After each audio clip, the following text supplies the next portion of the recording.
일단 마은혁 재판관이 없는 8명의 재판관. 예. 지금 저쪽에서는 마은혁 임명이 안 돼서 5대3 기각될 가능성이 크다라는 얘기를 계속 뭐 돌리는 것 같은데 지금까지 분석한 의원님의 생각은 어떻습니까? 만장일치 역시 8대0 그럼요. 말고는 저 없다. 희망회로를 길이? 돌리는 거고. 예. 그게 뭐 어떻게 가능합니까? 음, 그 제가 여기서 말씀드렸나? 제 말이 정 믿어지지 않으시면 저 최재형 씨가 뭐라고 얘기했는지 한번 확인해 보시라고. 방송에서 뭐 여러 그랬는데. 얘기했던 거. 예, 예. 그러니까 재판관이라면 또 진짜 이 헌법재판소에 재판관으로 근무를 하고 있다면 이걸 법적으로 또 양심적으로 이게 탄핵 사유가 아닙니다. 이게 하기가 어려운. 너무너무 어렵다니까요. 네. 네, 너무너무 어려운 논리를 해내야 되는 거고 아, 그것뿐만 아니라 그렇게 했을 때 예를 들어서 뭐 한두 명이 뭐 반대 의견을 낼 수도 있잖아요. 네. 자기는 기각해야 된다라고. 그러면 그게 그냥 두 사람이 기각했다 이렇게 끝나는 게 아니라 그 사람의 이름이 박혀가지고 이게 세세년 남는 판결이 된단 말입니다. 네. 그 법조인들의 그 이상한 명예욕과 그 기회주의적인 속성상 자신의 이름을 그렇게 노토리어스한 네임으로 계속 남겨두려는 용기가 있는 사람이 그렇게 많지 않습니다.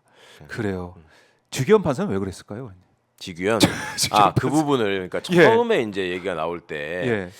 법원이 무슨 여러 가지 압박을 받고 이러면서 오염된 거 아니냐라는 걱정도 하시던데 맞아요. 예를 들면 뭐 대법원장이 끼어들어가지고 뭐 어쩐 거 아니냐.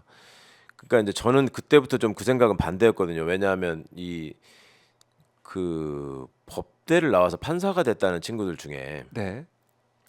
예전에 고시 공부할 때부터 이제 그런 특이 증상을 보이는 사람들이 있어요. 이게 음. 아무도 그렇게 생각을 안 하는데 혼자서 일종의 독자적 소수설을 개발해내. 그래서 이거는 네. 이렇게 지금 법 규정이 돼 있으니까 이렇게도 해석할 수 있는 거 아니냐라고 얘기한단 말이에요. 그러면은 야, 그것만 있는 게 아니고 이런 측면이 있기 때문에 종합적으로 보면은 이게 아닌 거야. 네. 근데 아주 현미경을 들이대 가지고 미시적인 그 관찰에 강한 친구들이 있는데 저는 이번에 지규현 부장이 저지른 일을 보면서 본인은 이거에 대해서 지금 굉장히 민망해할까 스스로 이렇게 혼란을 가져온 거에 대해서 안 네. 그럴 거라고 봐요. 아, 그래요? 그럼 본인은 어떻게? 아마 예. 내가 이렇게 엄청난 파장을 이렇게 결정을 했어. 음. 나 하나의 위력을 받지. 이런 생각을 할 가능성이 높아요. 그 소영웅주의, 나만 이런 거를 찾아내서 이런 문제를 제기할 수 있다.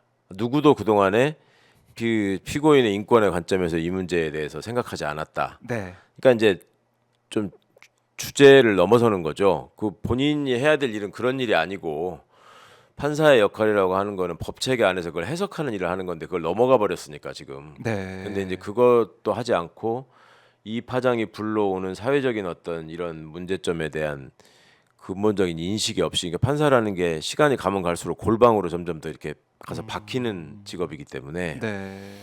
이걸로 인해서 생기는 혼란을 염두에 둔다면은 직권으로 구속을 했어야 되는데 그렇죠. 그걸 안 하고 있는 걸로 보면 이건 실력도 없고 뭔가 생각도 굉장히 특이하고 네. 아주 협소한 시각에 머물러 있는 그러니까 스스로한테 되게 만족하면서 살아가는 친구가 아닌가 네. 그런 걱정을 합니다. 그래요. 뭐 그런 분석도 할 수가 있고. 자, 일단은 재판관들이 올바르게 이게 역사에 남는 일이기 때문에 헌법 재판관들이 오염되지 않고 법과 양심에 따라서 판단을 할 것이다라고 이제 보고 계신데 네. 뭐 일단은 뭐 윤석열 쪽에서는 오늘도 뭐 입장을 내 가지고 뭐 천대엽 대법관도 뭐 비판을 하고 그런 와중에 있는데 그럼에도 불구하고 변론 재개 신청은 또 따로 안 하고 있습니다. 그러니까 이거 좀 어떻게 봐야 됩니까? 윤도 지금 저기 소굴에 들어가 가지고 조용히 있잖아요. 그러니까 조용히 있어요. 뭔가 자극을 하지 말고 자기들도 로키로 가자라는 음. 생각을 하는 것 같은데 네. 그 본인들 입장에서 사실은 딱히 할 말이 없거든요. 그 지금 와서 무슨 얘기를 할까요? 그러니까 우리의 주장이나 논리가 완벽하니까 헌재가 빨리 결정해라. 이렇게 얘기를 해야 되잖아요. 원래 자기들 자신 있으면. 그렇겠죠. 네. 빨리 이 혼란스러운 상황을 정리해 주십시오. 이렇게 그렇죠. 해야죠. 빨리 대통령이 예, 복귀해가지고 복귀, 예. 국가를 정상화시키게 해야 됩니다.라고 얘기하는 게 그 사람 자신 있으면 그게 정상이에요. 그렇겠네요. 우리가 저 나쁜 내란 우두머리를 빨리 파면해서 나라를 정상화시켜라라고 하는 것처럼 그런 것처럼. 똑같은 층위에서 해야 되는데 네. 그 말을 못 하고 있단 말이에요. 자기들도 돌아가서 자기 변론한 거 다 돌려보고 네. 이불킥도 한 사람도 있고 그럴 거예요. 그런데 지금은 이제 낮게 엎드려서 예. 야 우리 한 편 아니야 같은 편 아니야 이거 좀 기각해야 돼 뭐 이거 외에는 방법이 없는 거예요 지금. 네. 일각에서는 이게 내용적으로는 워낙에 탄핵 사유가 워낙에 명백하기 때문에 예. 절차적인 것들을 뭐 문제 삼아 가지고 이것 좀 뒤집으려는 생각을 좀 하는 게 아니냐. 그러니까 예, 이를테면은 이제 내란죄 그렇죠. 이 부분은 계속 윤석열 쪽에서 얘기를 했었는데 맞아요.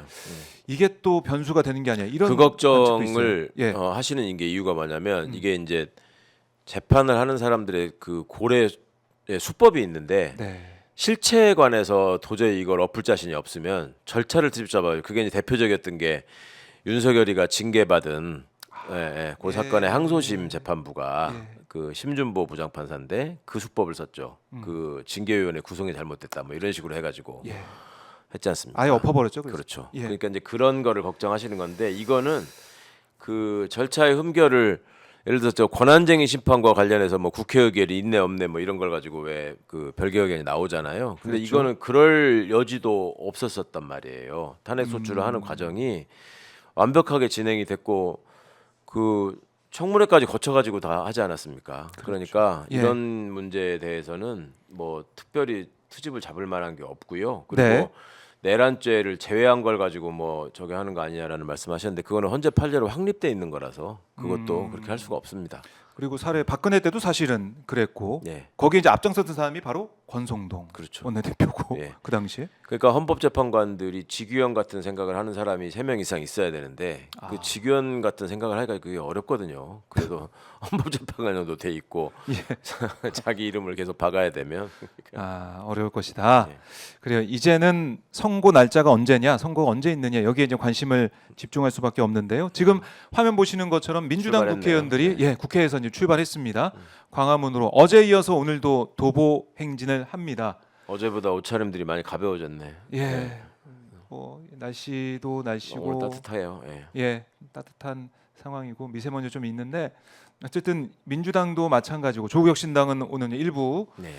삼보일배를 하시던데. 삼보일배 예. 하는 상황도 있었고 정말 생고생 시킵니다 정말로. 단식하는 분들도 있고 예. 삭발한 분들도 있고 예. 이게 뭡니까? 이 상황을 계속 지켜보고 또 이제 만약에 내일 결론이 안 나오게 된다면 주말까지 또 봐야 되는 거 아닙니까? 예. 그렇죠.